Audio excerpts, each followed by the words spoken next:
Welcome to Behind the Paranormal with Paul and Ben Eno. What's it like to encounter your own ancestors during a paranormal investigation? What do you do if entities follow you home?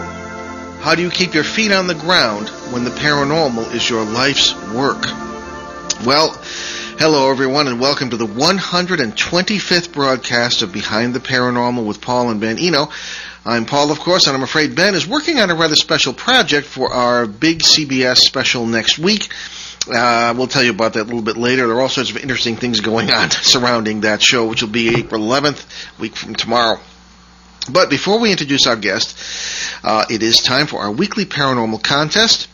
Diane Curcio from Pawtucket, Rhode Island, correctly answered last week's question. At what long-vanished mill in Rhode Island is the night watchman supposedly still on watch?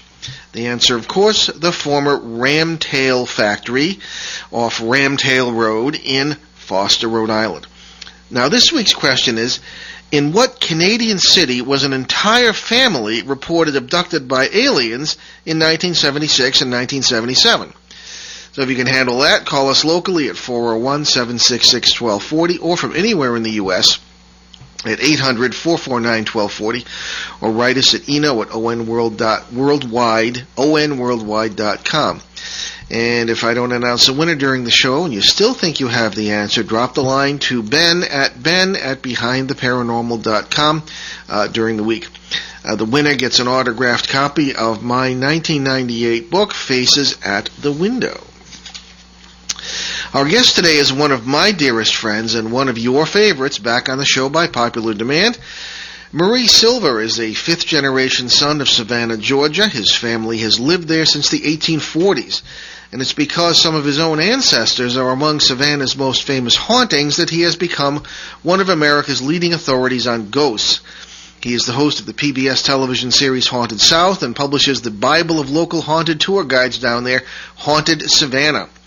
A top-rated national speaker from Mensa, Murray also was a Hollywood and Washington insider. He's the acclaimed author of the book Great Balls of Fire, the uncensored story of Jerry Lee Lewis, which was made into the movie of that name starring Dennis Quaid and Winona Ryder.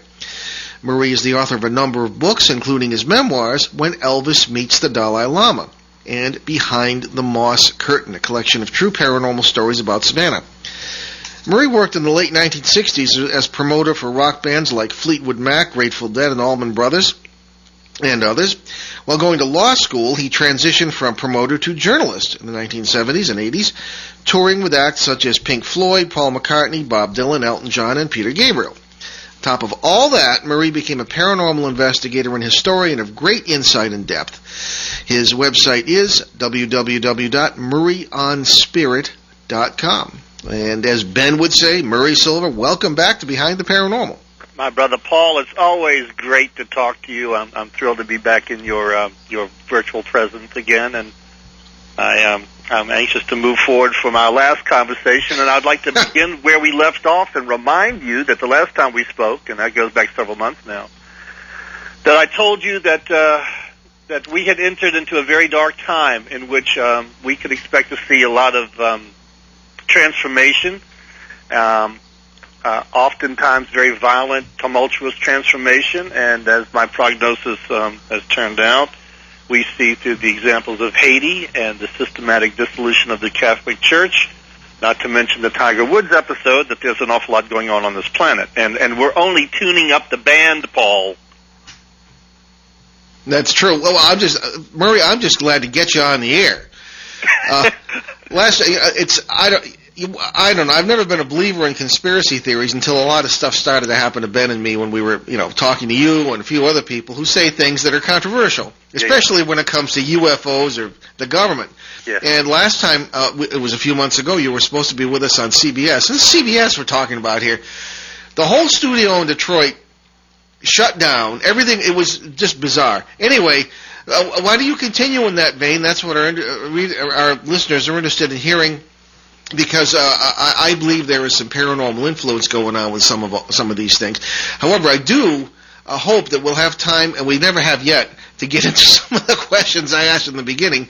Good old down and dirty ghost hunting in depth and how your experiences. But hey, you take it away. You're the guest, and you always lead us into interesting country. So please go ahead. Well, Paul, as your listeners, your first-time listeners, should know that as a parapsychologist, I am primarily interested in ghosts as part of the evolution of consciousness. And it is my contention that it is only through the reincarnation of human spirit that we gain this perfection that we're all in search of. So that's my overall view of things. And, of course, the problem I've always had is that science generally holds that there's no such thing as a ghost. Science says that there's no experiment that I can conduct over and over again in the scientific method that will prove the existence of ghosts. And religion has been very little help to me either. Even though all religions believe in ghosts, none of them have bothered to explain it. So consequently, I've been stuck out here in left field by myself. And what is encouraging to me, however, is that in recent times we have seen medical science moving closer to the paranormal point of view.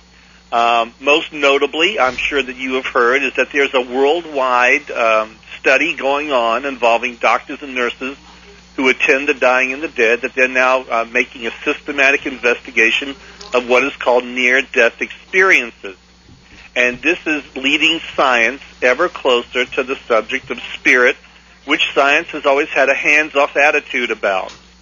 Primarily, what science has always been afraid of is the church, because historically speaking, any time a scientist stuck his nose into matters of spirit, the church would cut it off.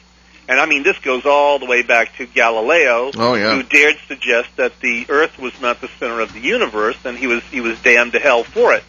So science has typically been hands off of anything that butted up against religion, and consequently I'm thrilled to see that after thousands of years, science is now beginning to tiptoe toward the paranormal. And that's where guys like you and I come in, because I've always considered that we were the bridge between the physical world and the paranormal world, and I'm thrilled now to see two rather important breakthroughs, Paul. One is a guy named Robert Lanza, who's an MD, who is the champion of a new branch of quantum physics called biocentrism. And biocentrism asserts the value of non-human life in nature, and it holds that life creates the universe and not the other way around. And biocentrism holds that life is not the accidental byproduct of the laws of physics, and that life basically is immortal. So what we have through Dr. Lanza's experiments, he says that quantum physics can now confirm that observations cannot be predicted absolutely, and instead there's a range of possible observations, each with a different probability. And one explanation is that there's, as you have spoken of in the past, is that there's a many worlds interpretation. In other words, there's an infinite number of universes that you refer to as the multiverse. And I'm sure your listeners remember your speaking on this matter. Well, how can they forget it? Right, and biocentrism tends to extend this idea and suggest that life is a flowering and an adventure that transcends our ordinary linear way of thinking, and that even though our individual bodies are destined to destruct, the me feeling that we have is just energy operating in the brain, but this energy doesn't go away at death. And so that's where I come in. I am trying to prove that energy never dies, and that it can neither be created nor destroyed, and that life has a nonlinear dimensionality, and it's kind of like a flower that returns to bloom in the multiverse. Well, so I'm encouraged by Dr. Lanza, from his medical point of view, trying to get to the problem from his end, as you and I try to approach it from the paranormal end. Yeah, exactly. We're trying to get Dr. Lanza on the show, as a matter of fact. I'm familiar with his work. And as one with a theological background, it's fascinating to look at his work from a certain point of view, because in a way it kind of puts people back at the center of the universe, or at least life, right, back at the center of the universe. And I suppose it's a logical outcome of the Heisenberg uncertainty principle, where you need the observer to be looking at this. So thank you for pointing that out. I'm familiar with his work, and it's absolutely groundbreaking. Well, Paul, also getting back into your field, as your listeners are aware, you were a seminarian who came perilously close to becoming a priest until you were interested in the paranormal. Sure. More or less excused you from class. And I wanted to get your take on what is happening now with the Vatican, in particular, the remarkable statements that were made by the chief exorcist, Father Gabriel Amorth, who contends now that the devil himself is in the Vatican. For those of you who don't know who Amorth is, he's an 85-year-old priest who has been the Vatican's chief exorcist for 25 years and has dealt with more than 70,000 cases of demonic possession. And he says that the consequences of satanic infiltration include the power struggles of the Vatican, as well as cardinals who do not believe in Christ himself. And he says there are bishops who are directly linked to the demon, especially when it comes to this horrible situation with pedophilia and so forth. So I wanted to get your take on what's happening in the Catholic Church and how you were spared a fate that might have implicated you as well, and what's going on there. Well, that's a good question. I do appreciate being asked questions on the show here, because then I get to talk about it. Okay, let me just say I do follow things in the Vatican. I have 3 friends who work in the Vatican, one of whom works in the secret archives, as it's still called. However, they have been very hush-hush. My contacts there go back many years. My brother was a prominent priest, although not at the Vatican. But, one does make connections. There were those who were sort of on my side, as I was in trouble for being involved in the paranormal in those days, which, again, goes back 35 years or so. And they have always been very hush-hush. I think right now what you are hearing from the Vatican is a response to probably something they should have done as soon as The Exorcist came out in 1973, and that was to just face it.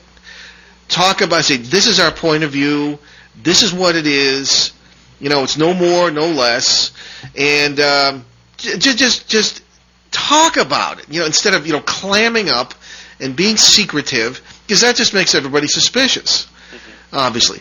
And that's what they've been doing. So now it's a very belated effort to, first of all, from what I understand, what I can get out of it, which isn't much, training more priests to deal with it, because priests routinely are not trained in how to deal with the paranormal, or even, as they call it, demonology. All right, their point of view is very narrow, but they don't even train you in that. I was in trouble for it, even though I was working under the wings of some of the most distinguished experts at the time. Father John Nicola, for example, who was the technical advisor for the film The Exorcist, something he regretted to his dying day. But the point being that now they are trying to train more people. Whether that'll be on the parish level, I still doubt it. But they're aware that something is going on. Now, bear in mind, they use their own terms. Okay, they'll put everything in theological terms. Demons are, and that's something we're talking about in this show frequently, demons are, servants of Satan. Well, I have never found that Ben and I call them parasites. I've never found that they have the same theology as we do. They will sometimes react, in certain ways if you expect them to. But these things go far deeper than human arrogance would suggest that they do. That is a great point, Paul. Demons have no belief system, apparently. Well, I think they might. I've seen evidence that perhaps they have a culture. I don't use the word demons because I think that's got a lot of baggage. I use the word parasites because that seems to me how they live. Naturally, you can see how the legends of demons, and by legends I mean it's real, would spring from the idea of the parasite, the idea of the vampire in folklore and literature, springing from the idea of the parasite, which feeds upon people. I mean, that's clear as the nose on anybody's face, whether the nose is cut off or not. So, in any case, I think, the Vatican is aware, but I think a lot of people are aware. I think governments are aware that things are going on that are very negative, and that there's a lot at stake. Now, why is this happening now? And you and I have gotten into this a little bit, I think, in previous shows. people point to 2012 because there's all sorts of baloney coming in about that. The Mayan calendar and the end of the world, quote unquote, which probably, even in the worst case is no such thing. One does wonder if the astronomical events that do seem to be leading up to 2012 and beyond, such as the flattening out of the galaxy and the whole galactic neighborhood and the electromagnetic fields that seem to be being produced by this, right, have something to do with the apparent increase in paranormal phenomena. And I think that might be what we and the Vatican and all these other people are seeing in their own terms, but which is a real phenomenon. I think there is an explosion of paranormal phenomena going on because there's an awful lot of EM fields that are being stirred up on the galactic level. All this stuff is shooting across space, and sometimes involving the Earth and all this stuff. And it sounds crazy, but there's a lot of increased electromagnetic activity, and of course paranormal phenomena and everything else is pretty much electrical. All of our muscle functions, our perceptions, everything is essentially shot through with electrical energy, and I think that's when it's stirred up, and when gravity and space and time are being messed with by these various increases in energy. I think that that's when you're going to have more paranormal phenomena. Everybody's scared about it. The Vatican is looking at it in theological terms. Governments are maybe looking at it in scientific terms, or who knows what. But the fact is that a lot of things are going on, and not all of it's good. And the question is, what do we do about it? Well, the interesting thing to me is that because we have this partial knowledge of things, dictated by the avenues in which we approach these subjects, is that there's a tendency to regard our knowledge as ridiculous or absurd or evil, and I think that is what is finally giving way here.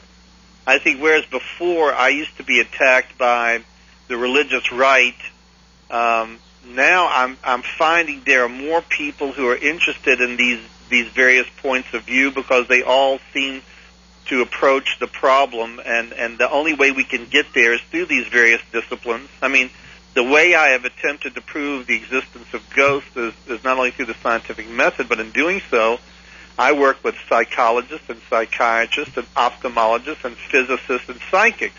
I'm trying to approach it from all of these different disciplines so that I can describe what it is and what it isn't and what that means to you and me.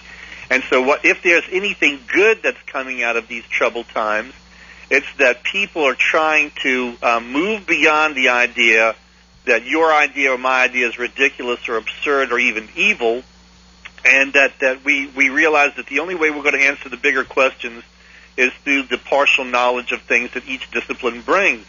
But when I look at someone like Father Amorth, I can only think that there, but for the grace of God goes Paul Eno. But what was interesting to me, Paul, is that his interest in the paranormal and his interest in exorcism almost puts him at direct odds with the Vatican and the Church itself. And what I don't understand is, if demons and the devil is what put them into business in the first place, I don't know why they're so dead set on telling you that it doesn't exist or that it's foolishness or so forth. And so when I look at what this man is trying to do, I can only think, well, there's my brother Paul had he gone through the seminary and become a priest. Well, they're in siege mode right now. Yeah, that's true. Between this and certainly the scandal issue and everything else, so you're not going to get any news out of them in any official way that's going to be of any substance on this subject. I don't think at this point. However, let's. I'll tell you what I'm concerned with. All right. Tell me. These parasites, we have found them to be extremely intelligent, and if you want, words, again, I'm always saying this on the air, words are not quite adequate to actually discussing these things. We're talking about life forms. If you want to call them aliens, you're not going to be wrong. You want to call them demons, you're not going to be wrong. But the problem is they are like cosmic mosquitoes. They seem to feed upon us, negative energies and this sort of thing. And my concern is what influence do they have at the Vatican? What influence do they have in the halls of government? I've seen their influence in individual lives and the lives of families. They can turn them upside down if the family isn't ready for it. And again, it's like being out in your yard during a picnic and the ants all come, or the mosquitoes come and eat you alive. If you're not ready for it, you're going to get fried. Right. So it's the same thing here on a cosmic level. The problem is these things tend to be very intelligent, and that's the issue. So how are they using this increase in energy or this increase in awareness by anybody of paranormal phenomena to take advantage of it so they can eat better, I suppose? Well, I think it was a year or two ago in one of our very first conversations, and one of the most controversial conversations that we had is that we spoke about a dear friend of mine who's a psychic that works at very high levels of government, and who told me that in accessing various dimensions, that she has come across a parasite that she refers to as the lizard people, and that these lizard people directly bear this influence in the halls of government, as you spoke of, and that she said that their relationship with politicians, and the higher they are in the chain, the more likely they are to be under this influence. But she said they can often be seen; they will actually emerge as if they morph. She said if you closely study photographs, you'll see physical evidence of their possessing these people or influencing these people, and consequently, I mean, I know that's about as far as you can get.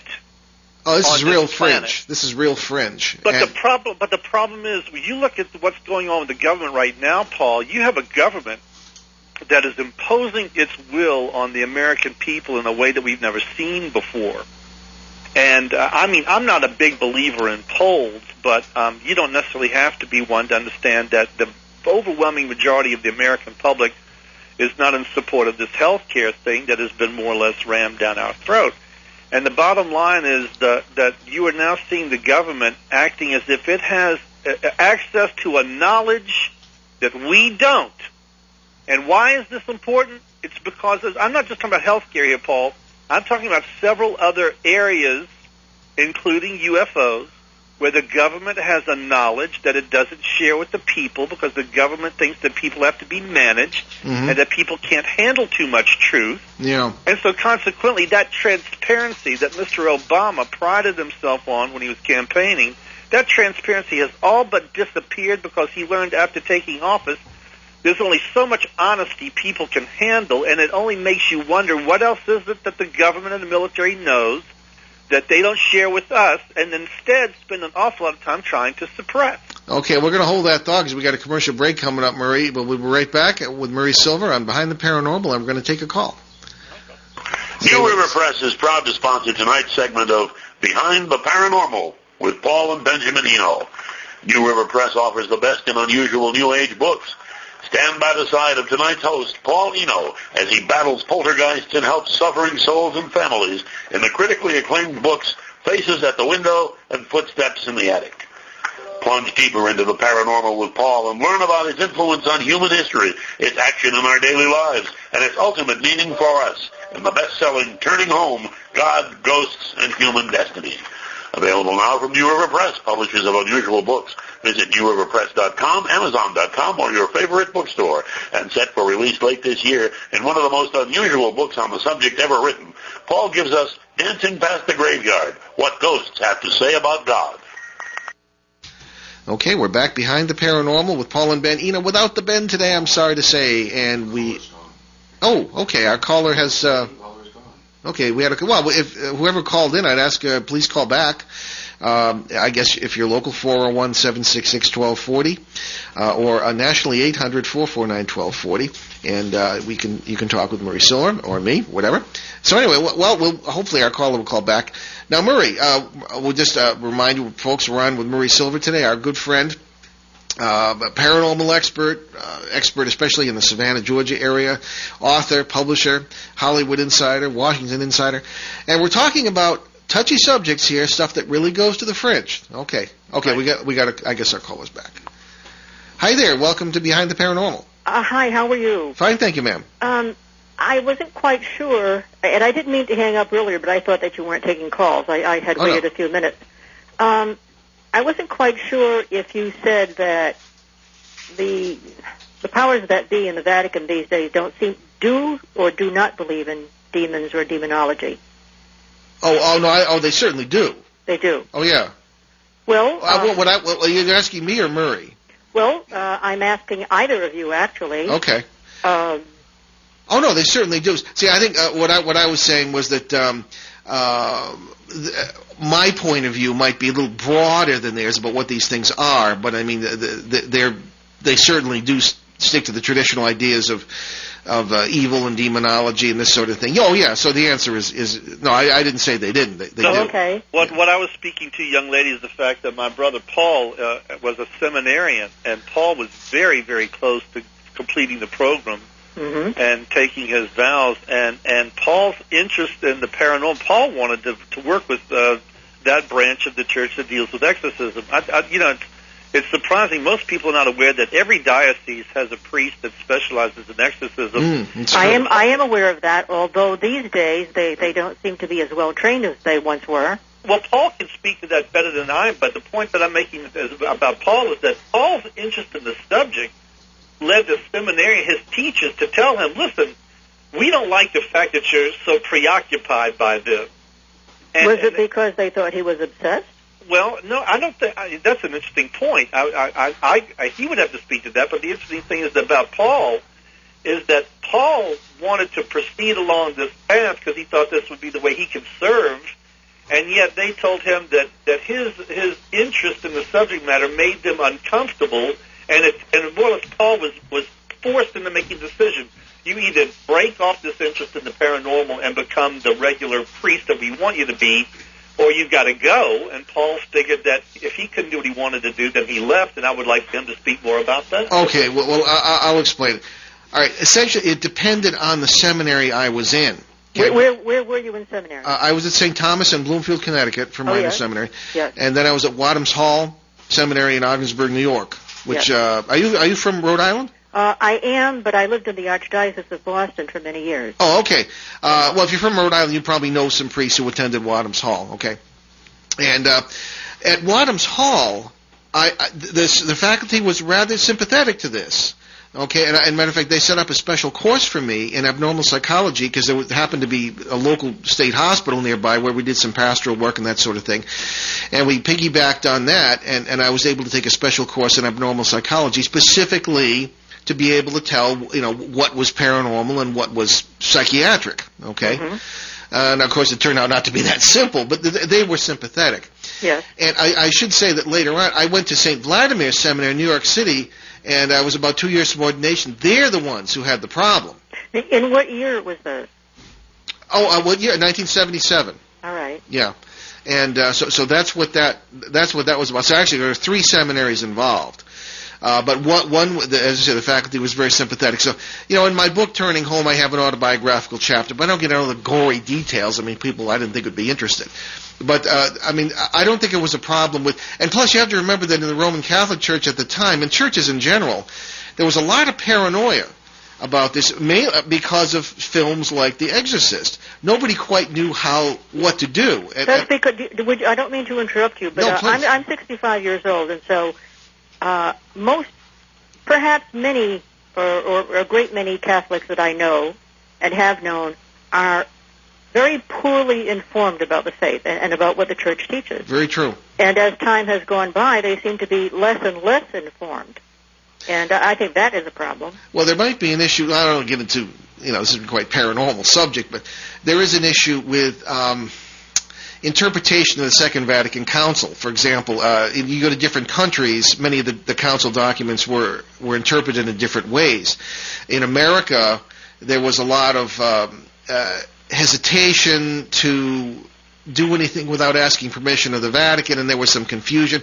And it led to some issues you might have today, but I think today there is a certain rediscovery of spirituality and things that are basically good. But the whole paranormal thing never really was wrung out, I don't think, in the sense that they still don't like to talk about it. Priests are not educated in it routinely, except for, as Marie referred to. Excuse me, but don't you think that it's a dangerous thing for priests not to be educated in this? I would agree with that. Yeah. Yeah. I will say, I don't want to be overlong, but I will say that I recall in the 1960s that Paul VI had said that the smoke of Satan had entered the church. Exactly right. I think I remember that statement, too. Yes. That's right. Yeah. Is that not an extraordinary statement? He coined that phrase, ma'am, in 1972. He said that it was evident in the holy rooms. Yes. And he said that it was evident in stories of violence and pedophilia. Yes. And of course he didn't expound upon it because we're talking about 1972. But that's when he said that. Well, I remember this. There was a certain atmosphere too that was sensible in the sense that there was a concern that, you know, it's very easy to go haywire with this stuff. You know. I know. And a certain amount of keeping the feet on the ground is important. You know, whether you're dealing with it theologically or whether you're some kind of paranormal investigator or whatever you're doing, you know, it's very important to kind of keep a sense of proportion and regularity and good order in what you're doing. And I think there was a certain consideration. I mean, it's not entirely their fault, I don't think, for having neglected the subject. But, you know, had I been the Pope at the time, I would have handled it a little differently. You know, well, that probably would have been a refreshing change from what I recall to what happened at the time. Well, as the cliche goes, hindsight is 20/20. You know. Yes. Yeah. Well, picking up on Paul's statement that he used to give pastoral care to psychiatric patients whose problem may have been spirit rather than a medical reason. In that same way, I work with psychiatrists and psychologists in the Savannah, Georgia area with patients whose problems may very well be spiritual ones as well. Yes. And it's amazing to me that doctors, this is something that isn't taught in medical schools any more than the paranormal is taught in seminary. And so what I'm hoping is that as we move into these very difficult times and these very real problems arise, that the church and science will open up and will allow people from the paranormal fields to weigh in on these subjects, because I don't think we'll ever get to the bottom of it if we don't include this point of view. When you say get to the bottom of it, what are you trying to get? Well, I'm always interested in the root cause of the problem. I'm not interested in symptoms. You know, I never look at the symptoms of something and try to figure out what this means. I think the only way you can solve anything is to get to the root cause of it, and consequently. You know, when people come to me and they have a complaint and they tell me, oh, my house is haunted because this happens, and this happens, I don't go there just to see why this is happening and record that. I want to find out what is the root cause of the problem. I want to move beyond the phenomena and get to the root cause of it, because that's the only way you can solve or deal with it. Do you mean to say that you want to find out what has caused this particular problem? That's true. That's true. I knew a priest in the Archdiocese of Boston years ago who had done, a few exorcisms, and he had said that unfailingly there was always someone who was tampering with the paranormal demonology. In the Blue Hills, for instance, there were, I think there still are, cases of devil worship and that sort of thing. And right. He said that unfailingly that was always the case. Yeah, no, I can echo that. I was involved in a number of those, too, in the context of the psychiatric hospital. Obviously very hush-hush.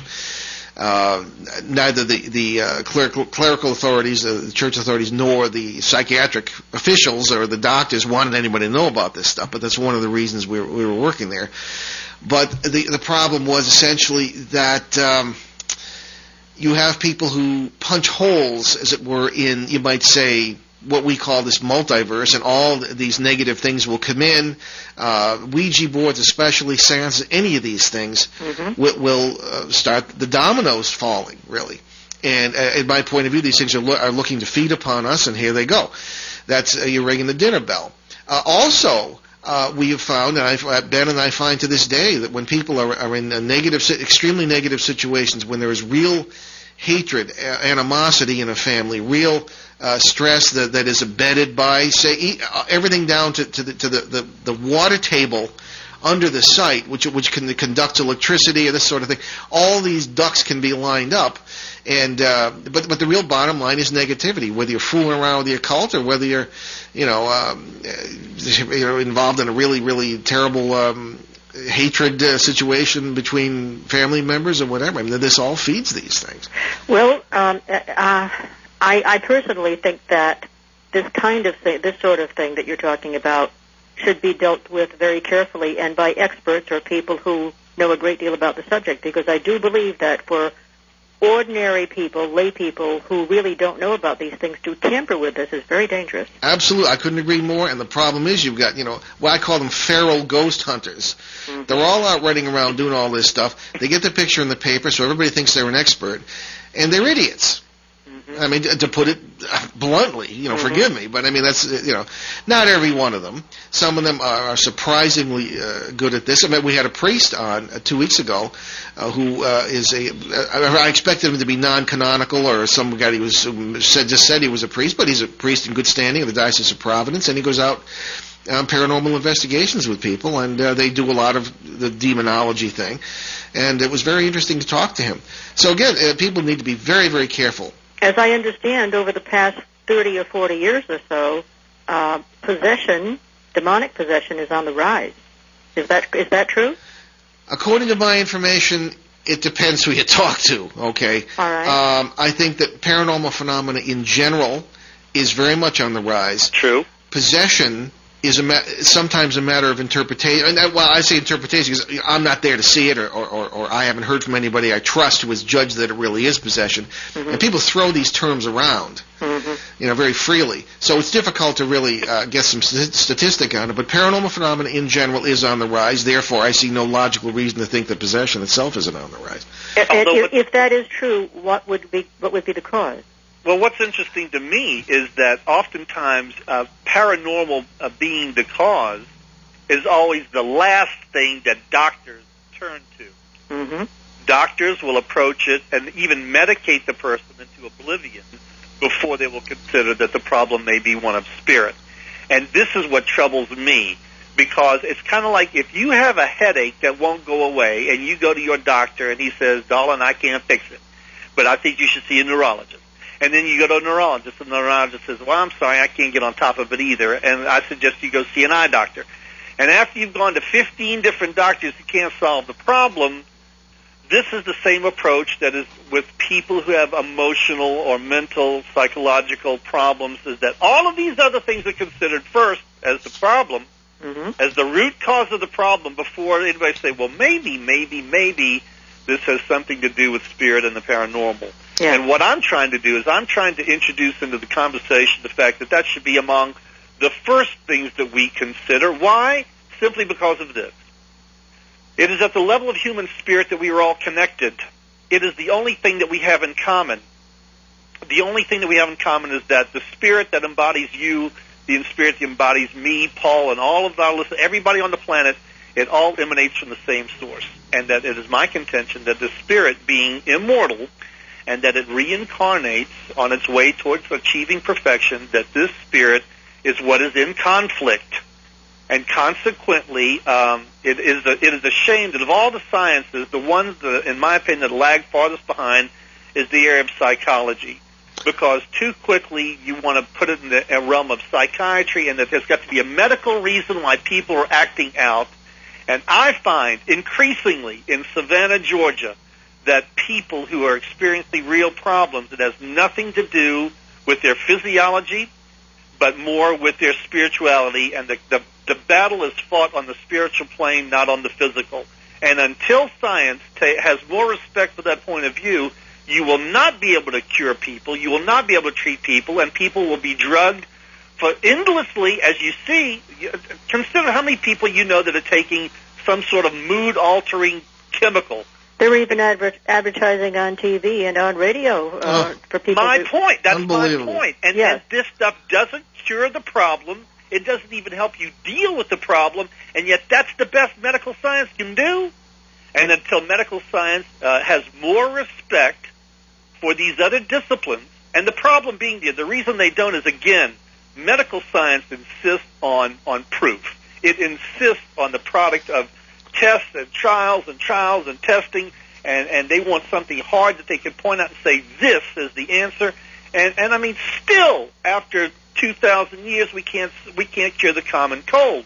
Mm-hmm. So my point to you is this, that what I'm hoping is that as we enter into this very, very dark time, which Spirit tells me is going to be at least 3 more years. As we enter this time, and as the institutions fail, as the church fails, and as government fails, we are going to be forced to consider other disciplines as the solution to the problem. Well, amen to that. Yeah. Let me narrow this down just a little bit to the notion of the state of psychology right now and its relation to the paranormal. I don't disagree with Murray, but I think there is a brighter aspect in some cases. I have been told by a number of psychiatrists and psychologists that I'm more skeptical than they are. Sometimes in the cases of paranormal. Now, I've addressed groups of psychiatrists, and when they are in a group, and I mentioned the idea that, when I was, obviously my experience isn't equal to theirs, but when I was doing grad work, when I was working in the psychiatric hospital in the 70s, I would see what certainly, obviously to me, was the interaction at times of psychiatric illness and the paranormal. Right. Sometimes, and it was very complicated. And I would say sometimes maybe these people are experiencing real worlds, and we're the ones who can't see it. Maybe we're the ones who aren't entirely, quote, normal in the primal sense of the word. Precisely. Yeah, and steam would come out of the ears, and their eyes would turn red, but they would come up individually at times and say, I've often wanted the same thing, but I don't dare say it because I'd lose my job. So I think there is a certain amount of openness to paranormal explanations, when other avenues have been exhausted on the part of psychologists and psychiatrists in some cases. So I think there are always two sides to the story, and it's not a brick wall, I don't think, as much as it used to be, because psychiatrists and psychologists are among the groups who often run into the paranormal, the other main groups being clergy and police. It seems, I don't mean to interrupt, but it seems please. to me, according to statistics, there's a very, very high rate of suicide amongst psychiatrists. Well, I put it rather bluntly in my next book, which is not ready for prime time just yet, but I'm still finishing it.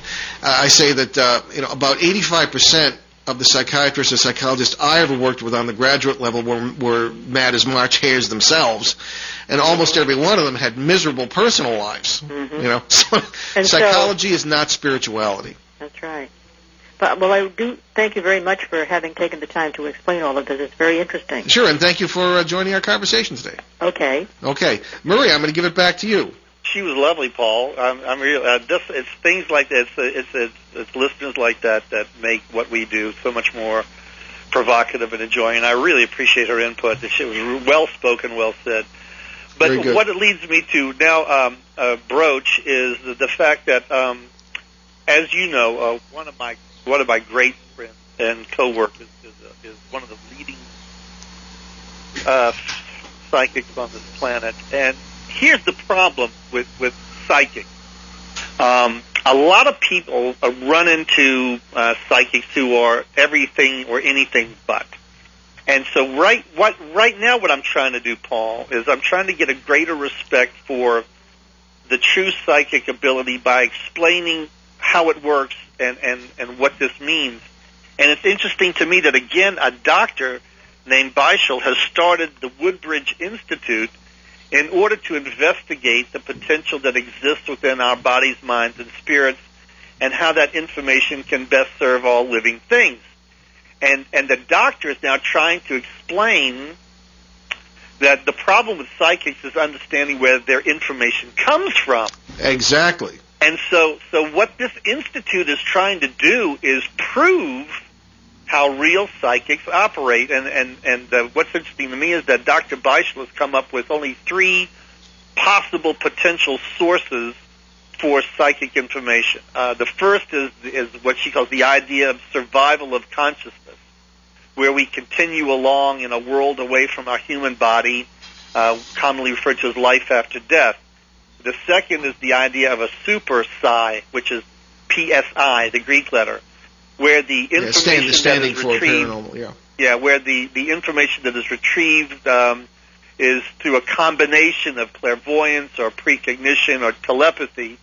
And thirdly is the idea that there may be what is called a psychic reservoir, and the idea that all information from all time is contained in the universe, and that mediums are simply accessing that cosmic database. like the collective unconscious. As right. So the idea now that we've got an institute conducted by doctors who are trying to get to the bottom of how psychics operate is going to be hugely helpful to us, because as psychics gain more respect, and as their point of view gains more respect, it's going to be easier for you and I to also weigh in on matters of science and spirit and government and so forth. It's going to be easier for us once we can now understand better how this knowledge is coming to people like you and me. Because that has always been our biggest problem, Paul, when people say, well, Murray, how the hell do you know that? How do you know that to be true? And I say, well, Spirit tells me. And they'll say, well, yeah, well, how does that operate exactly? And why doesn't it operate like that around my house? and it's been fatiguing to me, Paul, to try to explain to people how I come by what I know. Mm-hmm. And it's you have to admit, this is a difficult thing. And this is the reason why people would call me anything but a scientist. They'd say, "Well, he's a bullshitter. He's a comedian. He's an entertainer. He's this, that, and the other." You look at his background; he's always been in show business. But none of that belies the fact that I have made a serious study into this, and I'm trying to get to the science of it. That's what I am trying to do, and with God's help, that one of these days I'll get there. Okay. We got to be careful what we say on the air. Oh, sorry, Paul. All right. Well, anyway, no, I see what you mean, but there are other factors here that kind of bother me.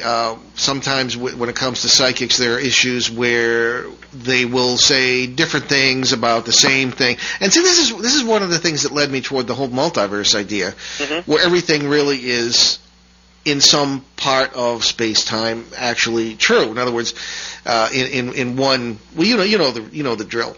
In one world, something that someone predicts here is true, but someone else may pick up something in some other reality, and it's still that's true too. And here it seems like a conflict. There are issues where I think that now this is the fundamentalist Christians especially will say, well, demons will influence all this and they'll give you information. But I think there's something to be said for that in certain contexts.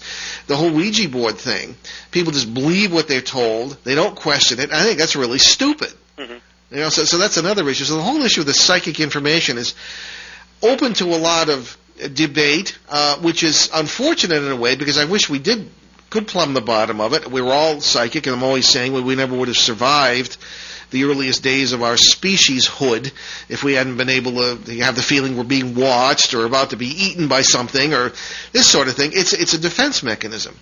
Very good point. And what it's become should be more easily identifiable than what it is, if you know what I mean. I think it bears a lot of it. But the whole idea of trying to prove anything to science, I gave that up long ago. The scientific method isn't good enough. None of the theories are good enough. Science isn't good enough, in my opinion, to explain that it'll build you a house or a highway, or it'll tell you how far the moon is, but it will not define reality, least of all that which is psychic. So, Paul, you're brilliant, but the problem is as long as those people hold the floor and as long as they are the prevailing point of view, then we are stuck in the problem. They're like you say, they're more a part of the problem than the solution. And that's simply because, hey, look, that's what they went to school to learn. They got the degree in that, and that's how they make their living. Yeah, you spend $100,000 on a degree, you're going to resent anybody who questions it. And society respects that. Society says, well, yeah, the guy must know what he talks about. He's got a degree. Well, I got news for you, Paul. The greatest harm ever done to me has been by degreed individuals. Oh, some of the biggest dummies I ever met had PhDs. Well, that's why these days, for example, my wife deals with leukemia. My wife would rather die of the disease than go to a doctor. In fact, she quit going to the doctors a long time ago, and she has maintained herself beautifully through alternatives. Key word, the root being alternative here. And she does this basically through diet and prayer and meditation and exercise.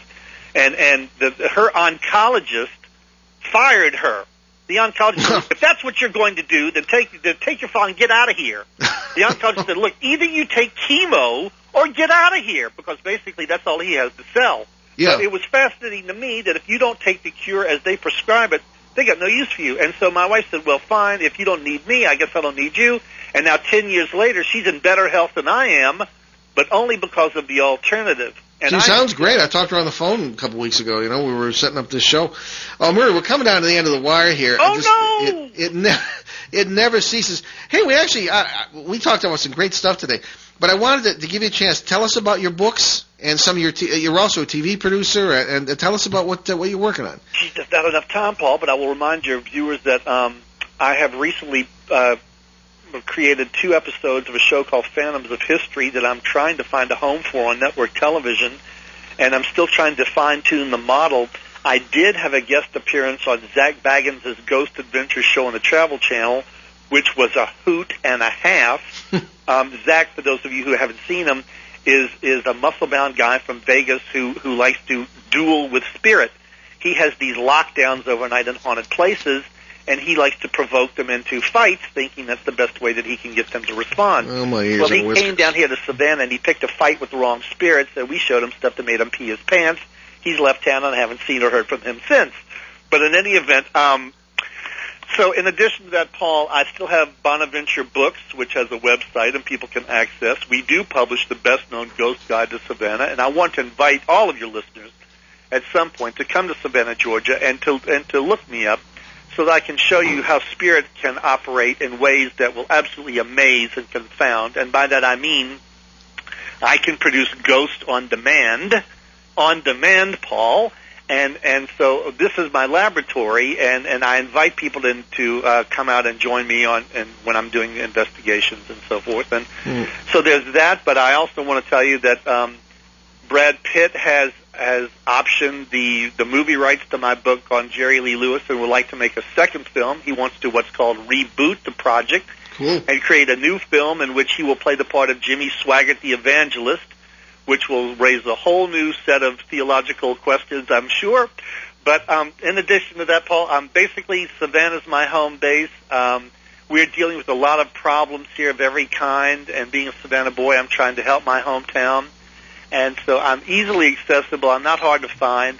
And I want to invite your listeners to come to Savannah and visit this town and encounter spirit in a unique way. Excellent. Murray, thank you so much. I've had ghosts say they can produce me on demand, but they haven't done it yet. We're going to talk to you real soon, brother. All right. Thanks a lot. All right. Bye-bye.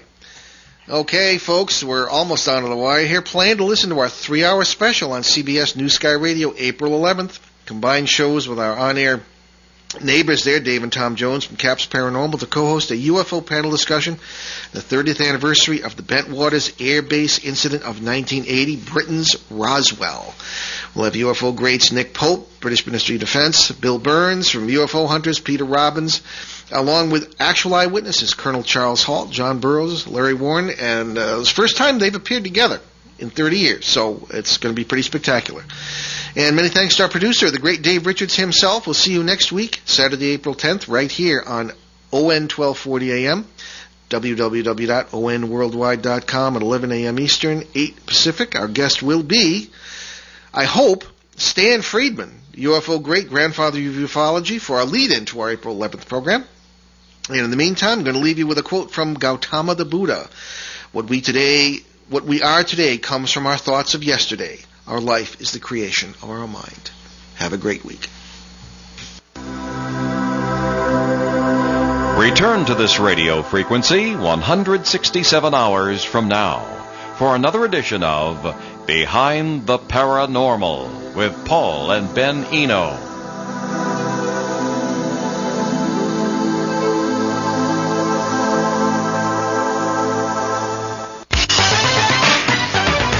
This is ON 1240, WOON Woonsocket.